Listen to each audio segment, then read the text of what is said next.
Hey everybody, welcome back to the channel.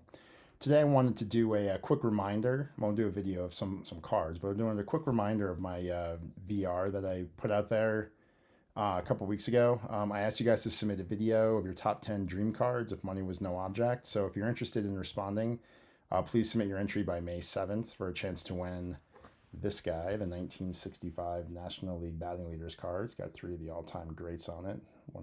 I think one of the best multiplayer cards ever made. So that card is up for grabs.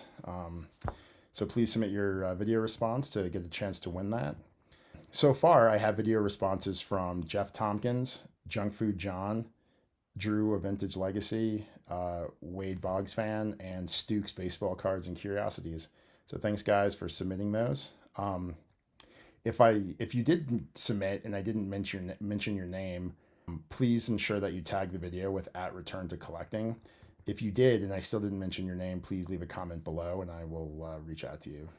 So now we got all the business stuff out of the way. It's time to look at some baseball cards. So today I wanted to talk about error cards, but not error cards the way that we typically think about error cards, but error cards that were quote unquote kind of error cards. They're obviously were not made by mistake, which would kind of define an error card.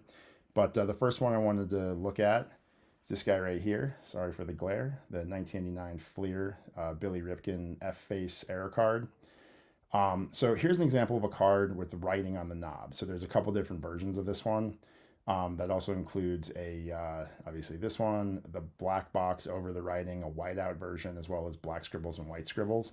In case you guys were curious, the white scribbles version is the most valuable of all of them, including the one that actually has the words on it.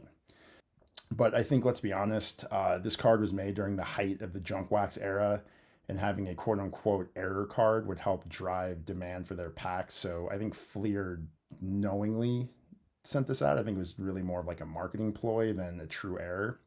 Because if Fleer actually missed the F word in the photograph, of a card, then they'd be completely incompetent. So let's assume that they're not. So I think, this card again was made. My take is this card and all the other versions are made is more of a marketing thing to differentiate Fleer from their competitors at the height of the junk wax era. So that's my first kind of quote unquote sort of error card.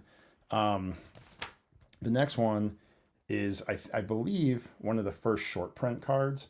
So this is the 2007 Topps. God, this glare is bad today. The 2007 Topps Jeter card with President Bush up in the stands and Mickey Mantle in the dugout. Obviously, this was photoshopped. I think again, like the Ripken, they use this photo variation to drive demand for the card, which good for them. I think that's actually pretty cool marketing. So people would say, "Hey, I got the Jeter card in 07." Well, there's also the version with these other guys in it. Okay, great. I'm going to go buy more boxes of cards, buy more packs of cards to go get them. Then obviously they had the black version, which was standard. The gold version, I think they had like a bronze version as well. But that caused the boxes of 2007 Topps to start flying off the shelf. So I guess it worked for them. This gold version was actually in pretty high demand at one point. It's really not so much anymore. So those are the two, quote unquote error short print cards that I wanted to talk about. I think both of those cards are pretty fun, but from my perspective, I think an error card is better when it's a true error card where it's actually done by mistake. So, by definition, an error. Old school ways of doing it, right? Spelling the name wrong, like the Sherry Maggie T206, or putting the wrong team on it, right? There's, countless versions of error cards where the wrong team was put on it, possibly the wrong face, just something that's an accident as opposed to kind of creating it from a marketing perspective. But, to each their own. I think it's an interesting approach to marketing for doing that because it did drive demand, so it worked. So in the comments below, guys, please give me your thoughts on making error cards on purpose.